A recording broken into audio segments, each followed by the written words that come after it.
Welcome back to Balanced Health. Today we're discussing the truths about supplementation, and Joe is giving us some great tips on what to look for and what to avoid. Joe, speaking of what to avoid, and I'm not pointing fingers at anyone, but what about multi-level marketing companies that sell supplements? I think you have purposefully kept your company away from that kind of marketing. We have, and I think that's a great question. Multi-level marketing is good. I think it's fine for soap. You know, it's fine for shampoo because the shampoo is shampoo. As far as, you know, within a given product. When it comes to health products, here's the problem with that. In most multi-level marketing companies, and this varies, but this is a good medium number, roughly 50% of the price of a product that the consumer is paying is going to pay downline commissions. Because you know how they work. You sign up Betty, she signs up Susie, she signs up Dave, and he signs up Bob, and everybody gets a piece of this other. Okay. So roughly 50% of the consumer's price. So if you're paying $40 for a product, that means $20 is going to just pay the downline commissions.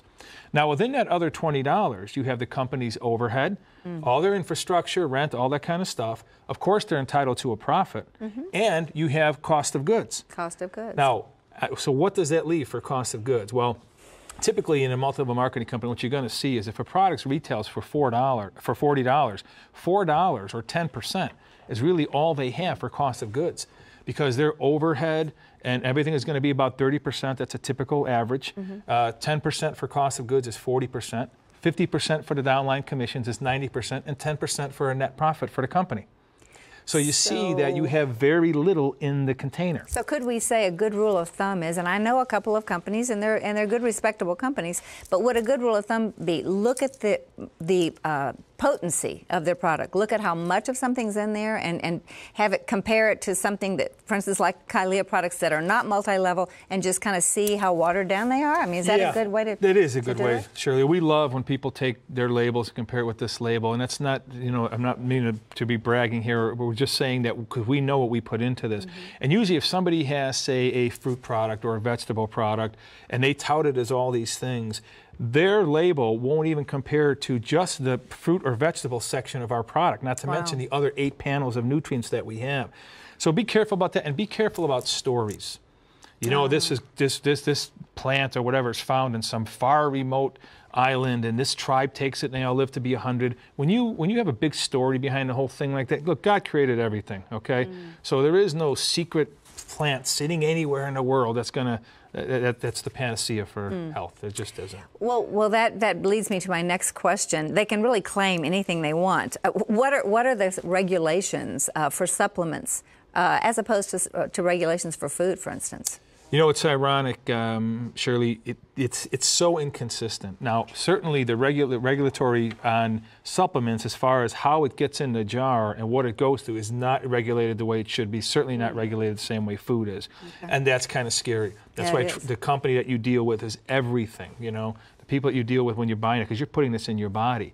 You know, that's really everything. As far as claims go, the FDA is very strict on what claims nutrition companies can put on the label itself of the product. Okay. But they don't seem to be, and maybe it's because the resources just aren't available, they don't seem to be so adamant and thorough on what people might be saying in their other marketing material. In which they may have a DVD, a sales DVD or whatever, and they have all kinds of testimonials on there. Right. The big thing they try and regulate is, are you saying it's a cure for something? There have been, you know, infomercials just taken off the air, Shirley, because they're literally claiming to heal disease. And one thing we've always prided ourselves at Kylie, I know the show's not about Kylie, but I'm just making a point, is that our berry drink and our green drink, what do we tell people it is? We tell people it's an incredible amount of nutrition made very convenient for you.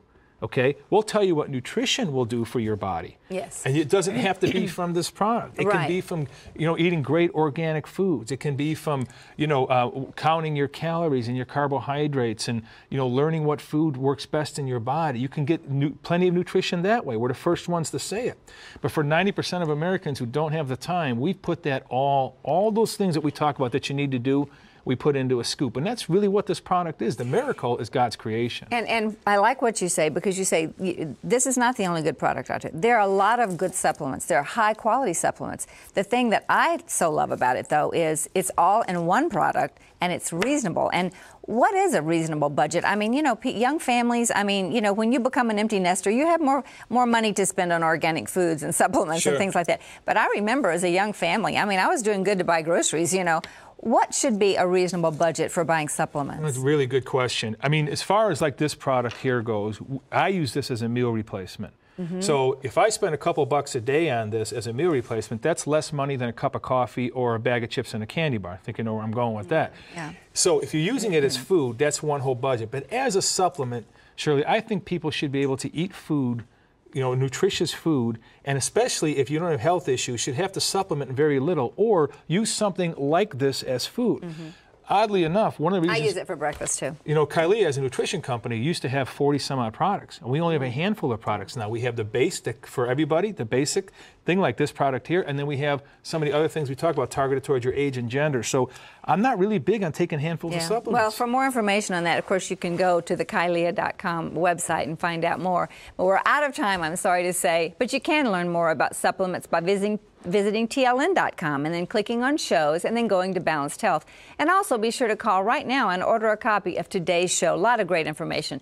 To submit your health questions, email us at balancedhealth@TLN.com or call us at the number on your screen and we'll answer them on the air. For Joe Costello and myself, thanks for joining us. We'll see you next time on Balanced Health.